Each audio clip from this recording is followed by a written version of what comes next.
સરસ મજાની એક વાર્તા કહીશ. એક ગામમાં એક શિલ્પકાર રહેતો હતો. એ શિલ્પકાર એક દિવસ જંગલમાં ગયો. એને જંગલમાં જઈને એક પથ્થર શોધતો હતો કે જેથી કરીને સરસ મજાની મૂર્તિ બનાવી શકે.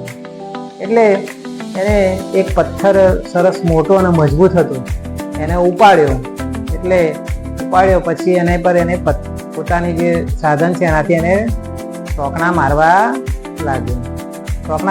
એટલે પેલો પથ્થર બોલ્યો, ના ના ના, મને મારશો નહીં, મારાથી તમારા ઘા સહન થાય.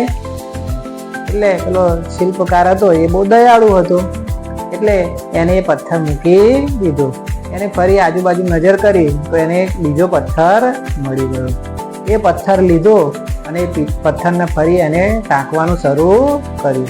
અને એ પેલા પથ્થર હતો એ પથ્થરે ઘા સહન કર્યા અને જરા પણ બોલ્યો નહીં, અને એમાંથી સરસ મજાની મૂર્તિ બનાવી દીધી.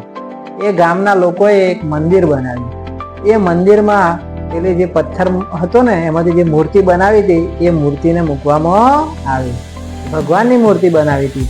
લોકો જે આવે મંદિરમાં એ મૂર્તિની પૂજા કરે. અને જે પહેલો જે પથ્થર હતો ને જેને શિલ્પકારે લીધો હતો ને કીધું હતું કે મારાથી આ ઘા સહન થતા નથી, અને પેલા શિલ્પકારે મૂકી દીધો હતો, એ પથ્થરને પણ લાવ્યા લોકો. અને એ પથ્થરને ક્યાં મૂકી દીધો? મંદિરનું જે પગથિયું હતું ને એ પગથિયામાં મૂકી દીધો. બધા લોકો મંદિરમાં જાય તો પેલા પગથિયા પર પગ મૂકીને જાય અને પેલી મૂર્તિની પૂજા કરે.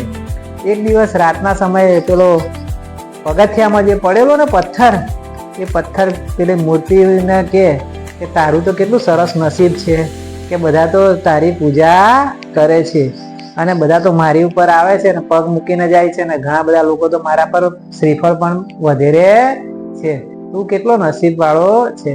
એટલે પેલા પથ્થરે કીધું કે જ્યારે પેલા શિલ્પકારે તને પહેલી વાર ઉપાડ્યો ત્યારે તે શું કીધું તું કે મારાથી તો ઘા સહન થાય નહીં, અને એટલે શિલ્પકારે તને છોડી દીધો. આજે હું આ મૂર્તિ બન્યો છું પણ એના માટે મેં ઘણા બધા ઘા સહન કર્યા છે. એટલે એ ઘા સહન કર્યા એટલે જ આજે હું આ મૂર્તિ તરીકે છું અને બધા મારી પૂજા કરે છે. આપણા જીવનમાં પણ એવું છે. જો આપણે સંઘર્ષ કરીએ, મહેનત કરીએ, પરિશ્રમ કરીએ તો જ આપણને સફળતા મળે છે. સંઘર્ષ ના કરીએ તો આપણને સફળતા મળતી નથી. જીવનમાં દુઃખ આવે અને તમે પ્રયત્ન કરો તો જ આપણે આગળ સારી જગ્યાએ પહોંચી શકીએ છીએ.